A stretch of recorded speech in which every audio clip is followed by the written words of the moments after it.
നാളെ വളരെയധികം എനർജി കൂടുതലുള്ള ദിവസമാണ്. ചന്ദ്രഗ്രഹണവും പൗർണമിയും ഒന്നിച്ചു വന്നിരിക്കുന്നു. ഒപ്പം തന്നെ 333 മാജിക് പോർട്ടൽ ഓൺ ആയിട്ടുള്ള ദിവസവും. നമ്മുടെ ഏതൊരാഗ്രഹവും സാധിച്ചെടുക്കാൻ നാളെ എന്താണ് ചെയ്യേണ്ടത്?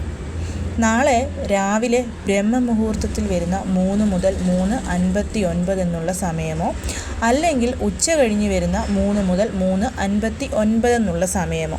ഉച്ച കഴിഞ്ഞ് വരുന്ന സമയം എടുക്കുന്നതാണ് ഏറ്റവും ഉത്തമം. കാരണം ചന്ദ്രഗ്രഹണവും പൗർണമിയും ഒന്നിച്ചാണ്. ഗ്രഹണ സമയത്തും പൗർണമി തിഥിയിലും നമുക്ക് മാനിഫെസ്റ്റേഷൻസ് ചെയ്താൽ അത് വളരെ പെട്ടെന്ന് തന്നെ വർക്കായി കിട്ടുന്നതാണ്. അതിൽ തന്നെ 3:33 എന്നുള്ള ആ ഒരു കറക്റ്റ് ടൈമിൽ നിങ്ങളിത് ചെയ്തു തുടങ്ങിയാൽ അതിന് വളരെയധികം ഫലപ്രാപ്തിയുണ്ട്. ഇത് ആർക്ക് വേണമെങ്കിലും ചെയ്യാം. യാതൊരുവിധ റെസ്ട്രിക്ഷൻസും ഇവിടെ ബാധകമല്ല. ഒരു A4 ഷീറ്റ് പേപ്പർ എടുക്കുക. വൈറ്റ് കളർ ലൈൻസ് ഇല്ലാത്തതാണ് ഏറ്റവും നല്ലത്. കറുപ്പൊഴിച്ച് ബ്ലാക്ക് ഒഴിച്ചുള്ള ഏതൊരു കളറിലെ സ്കെച്ച് പെൻ, മാർക്കർ, പേന എടുക്കുക. 1 മുതൽ 33 വരെ നമ്പേഴ്സ് ഇടുക.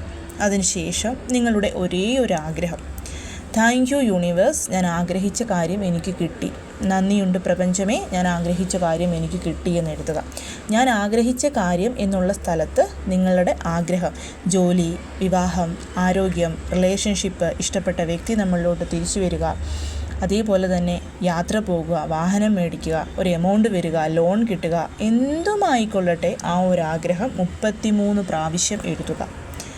ആ ഒരു സമയത്ത് പ്രപഞ്ചത്തിൻ്റെ എനർജി വളരെയധികം ഹൈ ആയിട്ടിരിക്കുന്നത് കൊണ്ട് തന്നെ കോൺസെൻട്രേഷനോടുകൂടി വിശ്വാസത്തോടുകൂടി നമ്മൾ എഴുതിയാൽ അത് വളരെ പെട്ടെന്ന് നമുക്ക് സാധിച്ചു കിട്ടും. നിങ്ങൾ അത് എഴുതിയതിന് ശേഷം അത് മടക്കി ഫോൺ കേസിനുള്ളിലോ നമ്മുടെ വീട്ടിലെ സ്പൈസസ് ഒക്കെ ഇട്ട് വെക്കുന്ന ബോക്സിനുള്ളിലോ, അതായത് ഏലക്ക, ഗ്രാമ്പൂ പോലെയുള്ളവ, അല്ലെങ്കിൽ പില്ലോയ്ക്കുള്ളിലോ വെക്കുക. 3 ദിവസം അതവിടെ ഇരുന്നോട്ടെ. 3, 4, 5 6-ാം തീയതി അതെടുത്ത് കത്തിച്ച് ആ ചാരം പ്രപഞ്ചത്തിന് സമർപ്പിക്കുക. തീർച്ചയായും പ്രപഞ്ചം നിങ്ങളുടെ ആഗ്രഹം സാധിച്ചു തരും. നാളെ പൗർണമി തിഥിയിൽ ധനവരവിന് വേണ്ടി ചെയ്യേണ്ടുന്ന ഒരു ചെറിയ റിച്വലിനെ കുറിച്ച് പറഞ്ഞിട്ടുണ്ട്. വീഡിയോയുടെ ലിങ്ക് കൊടുത്തേക്കാം. താഴെ കാണുന്ന ആരോ ബട്ടണിൽ പ്രസ് ചെയ്താൽ നിങ്ങൾക്കത് കാണാവുന്നതാണ്.